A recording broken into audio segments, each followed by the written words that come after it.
अस्सलाम वालेकुम स्टूडेंट्स, हम ऑनलाइन क्लासेस स्टार्ट कर रहे हैं। अब जो आपका फर्स्ट टर्म का सिलेबस है उसमें आपका यूनिट नंबर 2 से है। यूनिट नंबर 1 आपको पहले से करवा दिया हुआ है। इसका लेक्चर नंबर 1 हम स्टार्ट कर रहे हैं। यूनिट नंबर 2 है नेट रियल नंबर्स। अब रियल नंबर समझने के लिए आपको कुछ दूसरे नंबर्स को भी समझने की ज़रूरत है। जैसे कि यहाँ पे कुछ मैंने मेंशन किए हुए हैं। नेचुरल नंबर्स जो हैं आपको पता है कि वो 1 2 3 से स्टार्ट होते हैं, अब तो 100 जाते जा रहे हैं। होल नंबर्स जो है वो 0 से स्टार्ट होते हैं। अब 0 से क्यों स्टार्ट होते हैं कि 0 जो है वो ना ही नेगेटिव नंबर है ना ही पॉजिटिव नंबर है, इसीलिए हम इसे होल में कंसीडर करते हैं। अब इंटीजर्स जो हैं वो लेफ़्ट साइड पे जो है वो नेगेटिव इंटीजर्स हैं, राइट साइड पे पॉजिटिव इंटीजर्स हैं। और 3 से आगे अब तो 100 जाते जा रहे हैं और इधर भी। अब 0 इसी तरह जैसे अभी मैंने बताया आपको कि होल नंबर में 0 ना ही नेगेटिव है ना ही पॉजिटिव है। अब यहाँ पे रैशनल नंबर्स हैं। रैशनल नंबर जो डेसिमल और फ्रैक्शन दोनों की फॉर्म में लिखे जा सकते हैं, इसीलिए यहाँ पे आप देखें पॉइंट में भी लिखा हुआ है। अगर हम इसे पॉइंट से फ्रैक्शन में भी कन्वर्ट करना चाहें तो इसे 1/2 की फॉर्म में लिखेंगे। अब इसी तरह ये लेफ़्ट साइड पे जो है वो नेगेटिव नंबर्स हैं और राइट साइड पे जो है वो पॉजिटिव नंबर्स हैं। रैशनल नंबर्स को हम क्यू से डिनोट करते हैं। अब जो इरेशनल नंबर्स हैं पी ओवर क्यू की फॉर्म में जो नहीं होते, जो सिर्फ डेसिमल की फॉर्म में लिखे जा सकते हैं, वो इरेशनल नंबर है। इसे हम फ्रैक्शन की फॉर्म में नहीं लिख सकते। अब स्क्वायर रूट 2 है, ये अनडिफाइंड नंबर है, इसे कोई डिफाइन नहीं कर सकता। अगर इसकी जगह स्क्वायर रूट 4 होता तो उसे हम डिफाइन कर सकते थे, क्योंकि स्क्वायर रूट 4 जो है वो 2 के इक्वल होता है। अगर हम इसे सोल्व भी करना चाहें तो इसका आंसर सिर्फ डेसिमल में निकलेगा, फ्रैक्शन में नहीं आएगा। इसे हम क्यू डैश से डिनोट करते हैं। अब इसी तरह स्टूडेंट्स आपको रैशनल और इरेशनल का पता लग गया है, इनका कॉन्सेप्ट भी क्लियर हो गया। अब रियल नंबर्स की तरफ आते हैं। रियल नंबर्स को हम आर से डिनोट करते हैं, जो कि क्यू और क्यू डैश के यूनियन से मिलकर बनता है, यानी कि रैशनल और इरेशनल के यूनियन से मिलकर हम रियल नंबर बनता है। अब टर्मिनेटिंग डेसिमल और नॉन टर्मिनेटिंग डेसिमल को समझते हैं कि ये क्या है। टर्मिनेटिंग डेसिमल जैसे कि नाम से ही जाहिर है कि टर्मिनेटिंग डेसिमल जिसका एंड पॉइंट आ गया। टर्मिनेटिंग का मतलब होता है कि एंड पॉइंट। अब नॉन टर्मिनेटिंग का मतलब होता है कि जिसका एंड पॉइंट अभी नहीं आया। टर्मिनेटिंग डेसिमल 2.25 ये एंड हो गया यहाँ पे। Non terminating decimal 0.111। इसका आंसर अब आता जा रहा है, जब आप इसे सोल्व करेंगे तो ये 1 आता जाएगा, यानी कि इसका कोई एंड पॉइंट नहीं आ रहा, ये इनफाइनाइट नंबर तक जाएगा। तो ये हमारे पास है नॉन टर्मिनेटिंग। जी क्लास, तो अब आपको terminating and non terminating decimals का पता लग चुका है कि ये क्या होते हैं। अब आप एक्सरसाइज अपनी स्टार्ट करने लगे हैं 2.1। क्वेश्चन नंबर 1 है convert the following rational numbers into decimal fraction and separate terminating and non terminating decimals. अब क्वेश्चन इसको हमने क्या करना है, इन जो ये फ्रैक्शन है इसको हमने टर्मिनेटिंग या नॉन टर्मिनेटिंग डेसिमल्स में कन्वर्ट करना है और बताना है कि ये टर्मिनेटिंग है या नॉन टर्मिनेटिंग है। अब यहाँ पे हमारा क्वेश्चन नंबर 1 है 5/7। अब हमें पता है कि हम ऊपर जो नोमिनेटर है उसे हमेशा अंदर रखते हैं, डिनोमिनेटर को बाहर रखते हैं। अब हम क्या करेंगे, 5 जो है वो 7 से लेस है, हम पॉइंट लगा के 0 लगा देंगे, 50 हो जाएगा। अब 7 की टेबल में 50 से लेस या उसकी इक्वल वैल्यू जो है वो 49 है। 7 7 का 49, 50 में से हम 49 माइनस करेंगे तो 1 आ जाएगा। इसी तरह पॉइंट लगा हुआ है, 0 लगा देंगे, 7 1 था 7, 10 में 7 को सब्ट्रैक्ट करेंगे तो हमारे पास 3 आ जाएगा।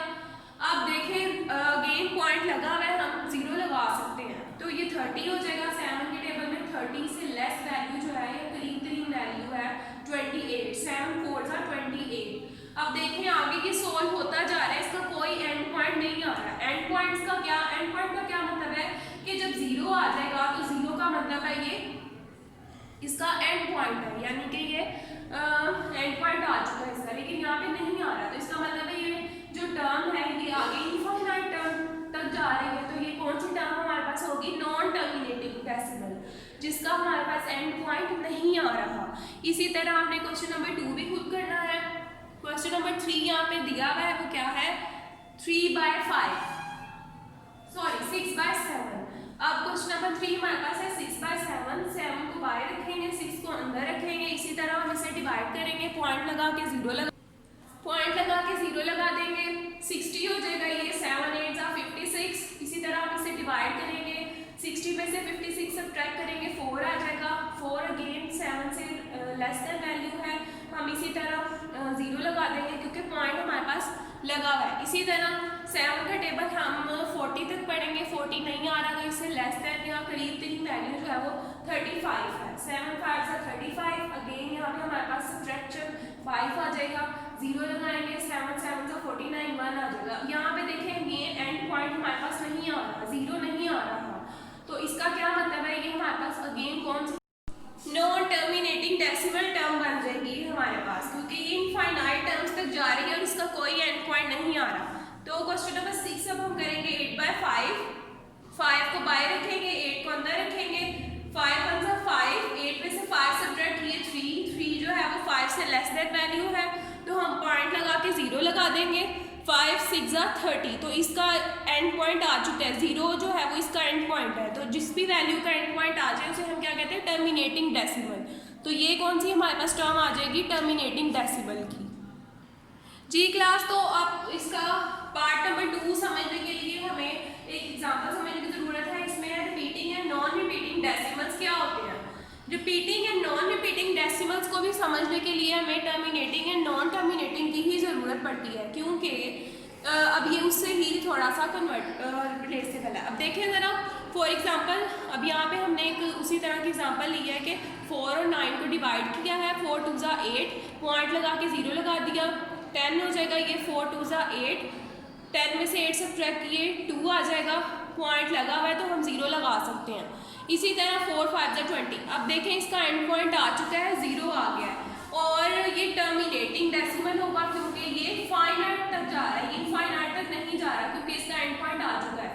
लेकिन अब repeating and non repeating decimal में ये रिपीट नहीं हो रहा, ये स्टॉप हो चुका है, तो ये कौन सा, इन दोनों में से अब ये नॉन रिपीटिंग डेसिमल भी है और टर्मिनेटिंग डेसिमल भी है।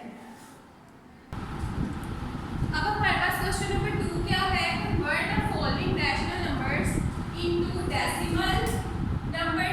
Decimal fractions and separate repeating and non repeating decimals.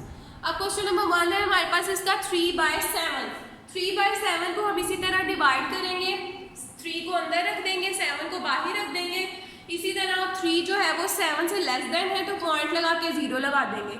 अब 7 का टेबल जो है वो 30 से लेस या 30 तक होना चाहिए, तो 7 4 सा 28 होता है, 30 में से 28 सब्ट्रैक्ट कर देंगे, 2 आ जाएगा, पॉइंट लगा हुआ है तो हम 0 लगा सकते हैं। 7 2 सा 14, 20 में से 14 सब्ट्रैक्ट करेंगे, 6 आ जाएगा, 7 8 सा 56, इसी तरह 60 में से जब 56 सब्ट्रैक्ट करेंगे तो 4 आ जाएगा। अब देखें ये रिपीट हो रहा है, इसका एंड पॉइंट नहीं आ रहा, तो ये टर्मिनेटिंग नॉन टर्मिनेटिंग होगा और रिपीटिंग होगा क्योंकि ये रिपीट हो रहा है।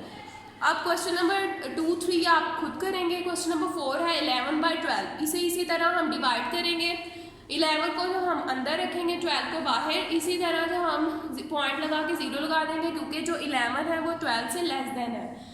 अब 110 जो है वो 12 की लेस जो वैल्यू है करीब 3, वो 12 9 सा 108 पे आती है। अब इसमें से जब सब्ट्रैक्ट करेंगे तो 2 आ जाएगा, पॉइंट लगा हुआ है, 0 गेन लगा सकते हैं हम, 12 1 सा 12, 20 में से 12 सब्ट्रैक्ट करेंगे तो 8 आ जाएगा, पॉइंट लगा के, पॉइंट लगा हुआ है 0 लगाएंगे, 12 6 सा 72। अब इसी तरह हम इसे सब्ट्रैक्ट करेंगे तो 8 आ जाएगा। अब देखें ये इनफाइनाइट टर्म्स तक जा रहा है, इसकी कोई एंड पॉइंट नहीं आ रहा, तो ये कौन सा डेसिमल होगा, रिपीटिंग एंड नॉन टर्मिनेटिंग।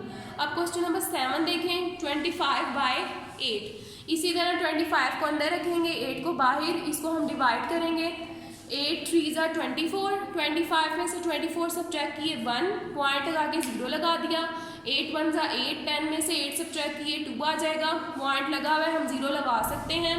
8 2 सा 16, 20 में से 16 सब्ट्रैक्ट किए 4 आ जाएगा, पॉइंट लगा हुआ है अगेन 0 लगा देंगे, 8 5 सा 40। अब देखिए ये पूरा इस पर डिवाइड हो रहा है, 0 आ गया, इसका मतलब है ये इसका एंड पॉइंट है, फाइनाइट टर्म तक जा रहा है। नॉन टर्मिनेटिंग नॉन रिपीटिंग है, क्यों, चूंकि ये रिपीट नहीं हो रहा, ये इसका एंड पॉइंट आ चुका है, स्टॉप हो चुका है, तो ये कौन सी टर्म होगी, non repeating and terminating decimal. अब इसके जो नेक्स्ट पार्ट है वो आपने खुद से घर में प्रैक्टिस करनी है और देखना है कि इसमें क्वेश्चन जो है वो आपसे सोल्व हो रहे हैं, और फिर इसका जो नेक्स्ट एक्सरसाइज है वो हम नेक्स्ट लेक्चर में स्टार्ट करेंगे।